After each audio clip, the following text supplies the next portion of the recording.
This is actually the part I'm most excited about because I feel like all of those things are really, really cool, and I can try to give you guys as much knowledge as possible, but I think these are just ideologies and, ways and words to live by, at least in my mind. You guys don't have to listen to what I say either, so if you guys don't agree with it, then that's fine. But I try to live by these things.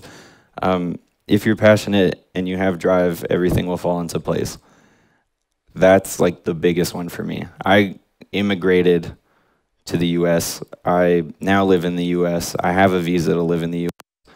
Like, I work exactly what I wanted to as a kid. I ended up, my parents said it was either you pay rent and you can do whatever you want, but you have to pay rent when you turn 18, or you go to university and you don't have to pay rent. So I ended up, Canadian university is a lot cheaper than American university or college. So I ended up quite literally buying time by going to school, paying for school myself, just to be able to live at home rent-free, to be able to continue to produce. And I did that for 2.5 years before I said, like, no, this wasn't for me. At the same time as working 4 jobs, because I'd worked everywhere at that point. I used to play piano in a church. I used to work at a Safeway or Pavilions, if you guys know what Pavilions is here. I used to work at a Subway, used to work at an A&W. We kind of did it all just to make sure that money was fine to pay for school and not even pay for like plugins or anything else. It was just to buy time to keep working. So if any of that can resonate, I hope it does, because like you can really do whatever you want if you have the passion, drive, and a little bit of patience. I love saying ditch the ego, because none of us have time for that. Like, you don't want to walk somewhere where somebody just thinks that they're better than you. Like, who has time to talk to somebody like that? Even if they are the biggest artist on the planet and you look up to them, that's just going to ruin how you think of them. So I try to, or very unhumble to say this, but I try to not keep an ego. I just try to tell everybody I'm a normal person, and it's not because I want to put on a face or a persona for you guys. I'm just actually a normal person. I just sit in my room and produce. Like, I feel like if you guys are producers, most of you do, and you show music to other people, but I just try to stay normal, and because there's nothing different about me. I literally just make music the same way some of you or the majority of you do. Your team is your family. Find people who believe in you as much as you believe in them. I went through 3 other teams over the course of 4 years, and a separate agency as well, before I'm now like settled with people that I believe are my family and that believe in the project just as much as I do. And for better or for worse, there were a lot of things that management companies and people that I was working with didn't mesh well. And then I started to realize after the first couple that, maybe it's also me, because I'm not doing as much work as I should be doing, or I'm not as driven as I used to be. And there are a lot of, weird things that had happened with it, but the team that I have now, I've never felt so confident, not just in the project, but in the people that I work with, that regardless of what happens, they're all going to grow to do major things in their lives, just because they remind me a lot of myself when I was younger and learning all this stuff. They're just so driven and passionate about what they do that to me, it just feels like I'm home with these people. And on top of that, like, we can go out and get dinner and nobody's really talking about like, oh, like, what's the next project? Like, what are you guys doing for work? Like, we just sit down and eat as a family. Like, we learn about each other's lives. We learn about everything else that's going on. And to the other managers, like, I had managers that had plaques from working at major record labels and stuff like that. And eventually when I signed with them, I thought that was the ticket. Like, that's it. They've done so much that it's impossible for me to fail, even though, I could do something that wouldn't work. But I realized afterwards that it's not about the accolades and what they've done for other people. It's what those people can do and work with yourself. A big thing is not comparing yourself to other people around you. I really only use social media unless I'm like bored at the airport. Now I realize I do scroll through Twitter and Instagram for an hour or two if I've got nothing else to do. But the majority of the time when I'm home and I can work, the only time I go on is to post.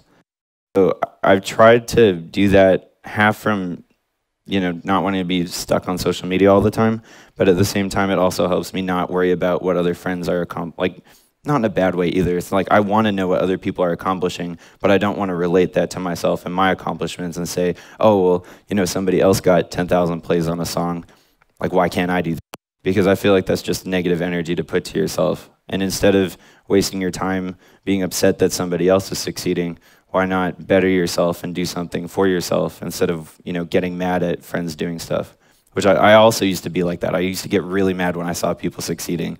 And if you guys know Cray, Cheney set me real straight, told me, like, you can't do that. That's just whack. Don't do that. And so eventually I learned not to do that. Eventually, like, the last two things are pretty self-explanatory, and I'm saying that because I'm kind of running out of time here because I talk too much. But you're gonna get lucky a lot of the time, and you're gonna catch a ton of bad breaks, and those are gonna suck.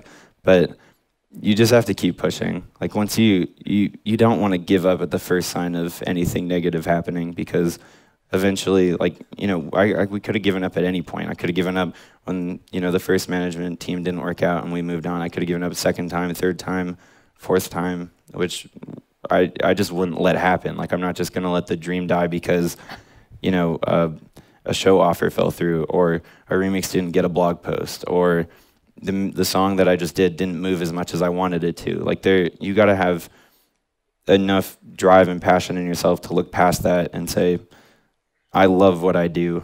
I'm just gonna keep doing this until it's not feasible. Like, even if I had to go, like, go back to Canada, get a day job, I would still do music as a hobby. I would probably put it online too, and maybe not even to create another alias and, reach a different level, but just to do it because I love music that much. It doesn't really, like, of course, playing shows for people is great, getting followers and, like, growing a fan base is fantastic, but I genuinely just love making music. Like, if there's an idea in my head, I'll wake up at 3 in the morning, look at my computer that I turned off an hour before and say, well, I should probably turn it back on, otherwise I'm gonna forget this idea. Like, I really love it that much.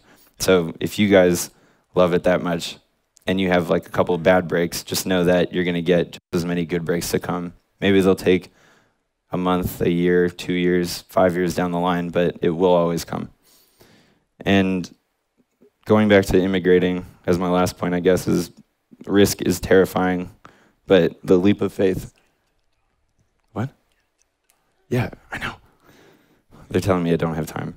I'm gonna say this last thing. Just, you wanna have, like, I immigrated off of nothing. I had like $1,000 in my bank account. I had a friend that was gonna let me live with her, and that was it. And a pair of Coachella tickets.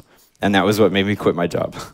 Literally, I quit all my jobs for a pair of VIP Coachella tickets. 2 weeks later, I moved and immigrated, and that was it. So eventually, if you're able to take a leap of faith, you just gotta do it. Maybe it's not the best idea, but the only thing that I would live by, and even my dad agreed with me at 19, which I felt like he would never do, but the thing that bothered me the most is I would much rather go in and try to do something and see if it works out than, 10 years later, not have done it and always wondered what if. Like, that was really what pushed me to do it. But